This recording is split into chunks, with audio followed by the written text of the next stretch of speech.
เมื่อสูงพี่น้องผู้ปันแห้งสื่อข่าวแซนมีเดียของทางเสียงนะคะเนาะเมื่อในก็เมียนยาในวันที่3เดือนธันวาคม2025นะคะตอนด่านในรายการข่าวค่ะตอนได้ก็เดียวตั้งข่าวเงาเกี่ยวกับเรื่องแถวก้าจอยแถมควายควาปีแหลงของเมืองเขยายื้อตีเวียงหนองเขียวนะคะเดี๋ยวตั้งข่าวเงาในเซียวก็มาผักตอนปันพี่น้องเขากว่านะคะเกี่ยวกับเรื่องในเสลของสีซึกมันยอมรับว่าไล่เอากองยื่ยื้อสาการลดอันต่อต่างปันโคของจุ้มควายควาปีแหลงเมืองเขอยู่วันนะคะผู้ขานปากของสีซึ่งมันจอมหันจอมมินทุนลัดเนกว่าเมื่อว่าในว่ายอมหับลองอันแล้วกองยื้อหัดสายกาต่อต่างโคของกำจอยจุ้มขวายความไปแรงเมืองเขอันตีกว่าจอยแถมกลทุบเพแผ่นดินไว้ตามเวียงหรือนั้นอยู่ว่าในค่ะเกี่ยวกับเรื่องในเสรีตั้งสื่อข่าวเตอเอลาวตีออกไว้ว่าเมื่อวันที่1เดือนธันวาคม2025เขาย่ำกลางคำกระมง30 เมตรนั้นซึ่งมันเอากองจากยื้อหัดสายกาลงเกาล้ำอันต่อต่างเอาคู่ของกำซอยของจุ้มขวายควาปีแหลงเมืองเขตาดีกว่าจอยแถมก้นทุบเพแผ่นดินไว้อิงสันลูกตั้งเวียงหนองเขียวออกกว่าตั้งเวียงเหลือที่หิมวันอุไมตีในแก่เจเวียงหนองเขียวและเวียงปังอุหลงจึงได้ประหองนั้นบานนะครับพนักซึ่งมาลาดวากันต่อต่างคู่ของตีกว่าตั้งเมืองมันและลุ่มตั้งอันเกี่ยวของนั่นอ่อนตั้งสุดในไรหูว่าอำไรมีลองปองข่าวถึงตีลุ่มซึกไว้และเขาเอาไพ่สองเฮหามอยู่เสตาอ่ำไรแลจังได้เอายื้อหัด3 กำเสด็จขึ้นไหวกว่าตั้งหนองเขียวนั้นวันในค่ะวันอุไมตีในของสีซึ่งมาในดังตับซึกลอยเทียนตึกสืเป็นปาตึกกันไว้อยู่ค่ะอองตีเจ้านั้นและลองอันยื้อสายกาต่อต่างโคของนั้นปันเนื้อตึกจอบทัดตองทำอยู่นั่นภายของสีซึ่งมันหลัดนี่หนังไหนเกี่ยวกับเรื่องในสิไลภายซึกลอยเทียนเขาเลยบืนเผาออกไว้แต่ว่าพ้องกาหลงเกาล้ำอันตึกต่อต่างโคของจุ้มข่อยควาไปแรงเมืองเขตได้ลัดผ่านเวียงหนองเขียวกว่าจอยก้นทบเพอิงสันตีเวียงเหลือนั้นไล่ปองข่าวแจ้งไว้ถึงตีซึ่งมันอยู่เสียตะก้วยกับภายซึ่งมันเขาตั้งตึกเอากองยื้อสายอยู่และกาหลงเจ้านั่นจังไล่ปอกวายคนลังกว่าขึ้นได้เวียงหนองเขียวเจ้านั่นวันให้เขาการต่อต่างปันเคืองโคจุ้มข่อยควาไปแรงเมืองเขตตากำจอยแถมก้นทบเพแผ่นดินไว้นั่นย่ำเดียวอยู่ดีดับซึกปลดปล่อยเจ้าจัดตั้งแถนเขาเอาห่มล้มไว้ปันเสแลตีสืบซอยแถมสูงกว่าจอมหนังแผ่นกันมีนั่นวันให้เขาเอาคันได้ก็เปลี่ยนไล่สร้างผดังของสีซึกมานเขาในคันนอยื้อหัดใส่นะครับจุ่มข่อยควาเป็นแรงเมืองเขอันเดมาจอยก้นทุบเพแผ่นดินไว้ซะนั่นในเขาสืบเสนอขาขึ้นมาถ่อมด้วยข่าวเงาเกี่ยวกับเรื่องซึ่งมันเอาเฮอร์มินปล่อยหมากสายอองตีซอนการซึกเคียงก้นหนุ่มอันตึกเพื่อการซึกไล่ตายกว่า30ก็ปลายวันในค่ะ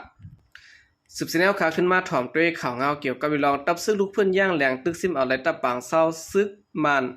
วันหมากลางเวียงวอลักเขนะครับเมื่อในวันที่31เดือนธันวาคม2025ปนมาในตับซึกโฮมตุ่มจุ่มลูกเพื่อนย่างแหลงเขาตึกซิมเอาไล่ตับปางเศร้าเปียวหาซึกของสีซึกมันตีวันหมากลางเจเวียงวอลักเขไหนภูมิปุ่นพรเขก่อนหนึ่งลัดกอริด้าสื่อข่าวเขาไว้หนังไหนเมื่อวันที่28เดือนธันวาคม2025ปนมาเข้ายามกลางใน6 โมงนั้นตั้งฝ่ายตับซึกย่างแหลงเขาเตะตึกยืดตะปังเศร้าวันหมากล่างครึ่ง2 ชั่วโมงครึ่งย้อนเบิ่มหมากกองและตับซึกพร้อมห่มจุลุพื้นย่างแหลงเขาไล่ถอยขึ้นออกกว่าเนอปังตึกนั้นเสียตะถึงมาในวันที่30เดือนธันวาคมนั้นซึกของสีซึกมันไล่ถอยออกไปตับกว่าในผู้ปองการซึกเขเจ้าซึกหลวงพงไหนลัดนี่ไหนเมื่อเข้าคากว่าเข้ากดทัดด้วยเมื่อวันที่30เข้าย่ามกลางใน8 โมงนั้นอัมมีเสก็ยาวค่ะเจอเขาขึ้นไปกว่าหมดยาวเขาขึ้นไว้ตัวตายก้นซึกเขา4ก็ค่ะซิมในเครื่องกองกลางหมักมือจึนยามกำพองเขาเจ้าซึกหลวงพงไหนลัดนี่หนังไหนพ้องปังตึกตีตะปังเศร้าวันมาล่างนั้นผู้เขาซุ่มตับซึกข่มตุ่มซุ่มทุกพื้นย่างแหลงเขาไล่ตกซุ่ม1ก็และมาเจ็บ10ก็ไปเหมือนกันกุ้งตะปังเศร้าซึกมันวันหมากล่างในมีดีในแก่วลาเคและเวียงวันเหมือนนั้นสิแหละไว้เสียซุ่มทุกพื้นเขาตึกซิมเอาไล่เวียงวันเหมือนน่าจะเวียงวลาเคนั้นยาวจังไล่ขึ้นตั้งตะปังเศร้าวันหมากล่างเปลี่ยนป้าตับข่มลมเวียงวลาเคไหนเจ้าซึกหลวงพวงไหนลัดนี่หนังไหนเจ้าซึกหลวงพวงไหนลัดเนี่ยว่าข้าหลังได้ก็เขาเดขึ้นมาข่มจอมเมืองทานนั่นก้อยค่ะตีด้านภายนอกวันเหมือนนั้นมีเมืองทันอันว่านั่นเขาข้าทางแต่ก็เขาเดขึ้นมาคมกันที่นั่นก้อยเขาเตเตอร์บาดเจ็บกำพองอยู่เกาข้าทางแต่หลัดนี่หนังไหนตัวเลียวเวียงวันเหมือนในซึ่งลูกพื้นเขาตึกซิมเอาไว้เสตะตีตั้งนอกเวียงนั้นตั้งตึกมีไว้ตะปังเศร้าเมืองท่านอยู่ในเขาตีวลาเคนั้นได้ก็จุ่มลูกพื้นเขาเตะหลอดตึกมาเสียเมื่อในวันที่19เดือนธันวาคมนั้นเสร็จแล้วต่อถึงวันเมื่อในก็ตึกเปลี่ยนปางตึกกันไว้อยู่ค่ะเนื้อปางตึกกันในมีรองมาเจ็บรูดตายหนังกันตั้ง2 ภายในเจ้าซึกหลวงพวกไหนลัดนี่หนังไหนเนื้อจีเวียงวลาเคในมีไว้ตะปังเศร้าของสีซึกมันตับขมยะ 430ตับคำมายะ337และตับคำมายะ429ในดังตับเงางุ้นเปียวหาซึกซึในครับโอเคนั่นก็เป็นข่าวเงาในคณะตั้งฝ่ายตับปางเศร้าตั้งฝ่ายรับซื้อย่างแรงเขาโฮมกันเสร็จแล้วตึกซิมอตับปางเศร้าของสีซึกมันนะครับสืบสินเอาขาขึ้นมาถ่อมด้วยข่าวเงาเกี่ยวกับเรื่องลองซึ่งมันเอาเฮิร์มินเข้าปล่อยหมากสายเซวิ่งนองเขียวแทงและมีก้นเลย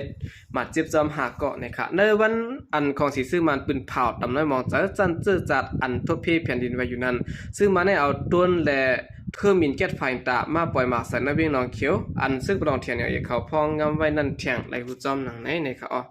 ในวันที่1เดือนเอเปิดซอยซาหาในขย่ำกลางวันหมอกชีวิตมอง23มันนิดนั้นซึ่งมันเอาเครื่องมินในคณะเขาปล่อยหมากสตีวันต้องล่าและวันก่อนราคาอันมีที่ในเกกลางวันอุไมตีและวัน3เสือ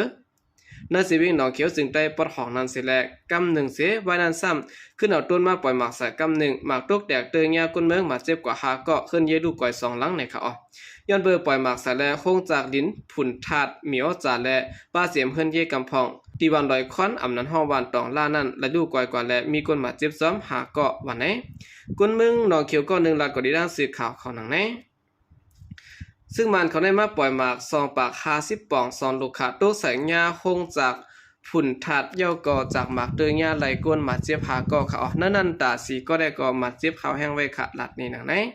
ดีนะถูกต้องคำแดอุไมตีสิเวงหนองเขียวนั้นไหวเสเป็นรองแผ่นดินไว้เยาะปางตึกตั้งนาลิ้นและเย็นกว่าเยาเสตะก้วยกาภายซึ่งมันเขาตึกสืบจะตื้อต้นแดกองลงตึกต่ออยู่นะครับพร้อมกุนเมืองห่มตุ่มตัวเมืองไหลตุกจะยุบผ่านยันเพอิงสันอยู่นั้นตาตีเอาไหลขึ้นนาลิ้นอันปล่อยพาไว้จนั้นซึ่งมันเขาในไหลเฮือมินและต้นปล่อยหมากตึกต่อเคว่ากูวันในเขาเมื่อนั้นก็หนังเก่าในคณะวันที่31 เดือนธันวาคม2525ปนมาในก่อของสีซึ่งมันเอาต้นปล่อยหมาก1 ปากมาใส่กี่ดันกดทัดเทียนเอาดีวันเกี่ยวแก้มจีเวงหนองเขียวนั้นเหมือนกันนะครับเมื่อวันที่28 เดือนธันวาคม2525พ่อแผ่นดินไหวที่ในเมืองโฮมตุ้มต่างแห่ง 7.7 ลิกเตอร์ในยามวัน1 โมงปานนั้นก็ซึ่งมันเอาเครื่องบินเขาปล่อยหมากน้ำหนัก2 ปาก50 ปอง2 ลูกใส่ก้นซึกธนูตีเพียวอันปักไว้ที่วันนองเลียงสิแลตื้อใส่เคลื่อนเยก้นวัน3 หลังพงเห็น2 หลังและลูกแล้วกว่าเสก้นซึกธนูซ้ำและลูกตายกว่าจอม7เกาะนะครับเดี๋ยวในวันที่31 เดือนธันวาคม2525มาต่อพอถึงในวันที่6 เดือนเอเปิล2025ในตับของสีซื่อมันเขาไล่ปืนเผามากมันเปลี่ยนวันต่ำน้อยมองซะอันก้นเมืองห่มตุ่มได้ทบเพแผ่นดินไว้นั่นเสียแหละเดบดจอมปิวลง1 ครึ่งวันในเสตะก้วยกาแทงภาย1 ตั้ง1 3เอาเฮอร์มินปล่อยหมากใส่ก้นเมืองอำถันไว้มีรองลูกตายมาเจ็บซ้อมตั้งน้ำมันในค่ะเอาค่ะนั่นก็เป็นรายละสร้างภายด้านของสีซื่อมันเขาในค่ะเนาะกำลังสุดในก่อนยินจมนับยาวกลุ่มถึงพี่น้องผู้กำเทียมปัญหาเขาดังเสียงอยู่ค่ะยินจมนับยามยานำเสข่าวใจก็ดีมาส่งค่ะ